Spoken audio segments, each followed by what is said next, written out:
আসসালামু আলাইকুম বন্ধুরা, আশা করি আপনারা সবাই ভালো আছেন এবং সুস্থ আছেন। 2025-এর হোন্ডা এক্স ব্লেডের দাম কত, আর এটা 160 সিসির ইঞ্জিন এবং এভিএস। এই বাইকটির প্রাইস কত টাকা চলতেছে সেটা আজকের ভিডিওতে আমি বলে দিচ্ছি। ভিডিওটি প্রথম থেকে শেষ পর্যন্ত আপনারা ধৈর্য সহকারে দেখবেন, তাহলে বুঝতে পারবেন। তবে এখনও পর্যন্ত যারা আমার ইউটিউব চ্যানেলটি সাবস্ক্রাইব করে নাই তারা অবশ্যই সাবস্ক্রাইব করে ফেলবেন, যেন নতুন ভিডিও আপলোড হওয়ার পর সাথে সাথে দেখতে পারেন আপনি সর্বপ্রথম। হোন্ডা এক্স ব্লেড বাইকটা আসলে বাংলাদেশের বাজারে এখন ডে বাই ডে খুব ব্যাপক সাড়া ফেলতেছে, আর এটা হচ্ছে এভিএস। আর এই বাইকগুলো হচ্ছে অফিসিয়াল বাইক। বর্তমান যে প্রাইস নির্ধারণ করা হয়েছে এক্স ব্লেড এভিএস বাইকের, সেটা আমি বলতেছি। আর আমি বর্তমানে যে শোরুমে ভিডিও করতেছি শোরুমের নাম হচ্ছে বিসমিল্লাহ মোটরস, চাইলে ভিজিট করতে পারেন।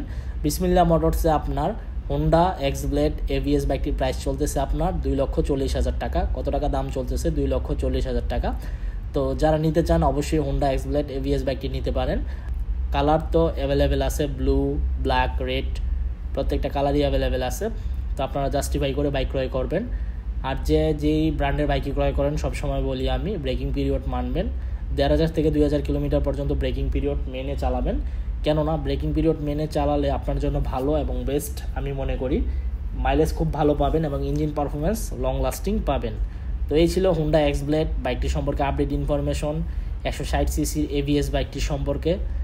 দেখাবো ইনশাল্লাহ পরবর্তী ভিডিওতে, এবং পরবর্তী ভিডিওতে কোন ব্র্যান্ডের বাইকের সম্পর্কে কথা বলবো সেটাও আপনারা কমেন্ট বক্সে কমেন্ট করে জানাবেন। অ্যান্ড হোন্ডা এক্স ব্লেড বাইকটার প্রাইস আসলে 2,40,000 টাকার দামটা আসলে কেমন পর্যায়ে আছে, কম নাকি বেশি, সেটা অবশ্যই কমেন্ট বক্সে কমেন্ট করে জানাবেন। যাদের কমেন্ট বেশি আসবে ইয়েস অথবা নোর মধ্যে, সেটাই আমি ধরে নিব। এবং আল্লাহ হাফেজ।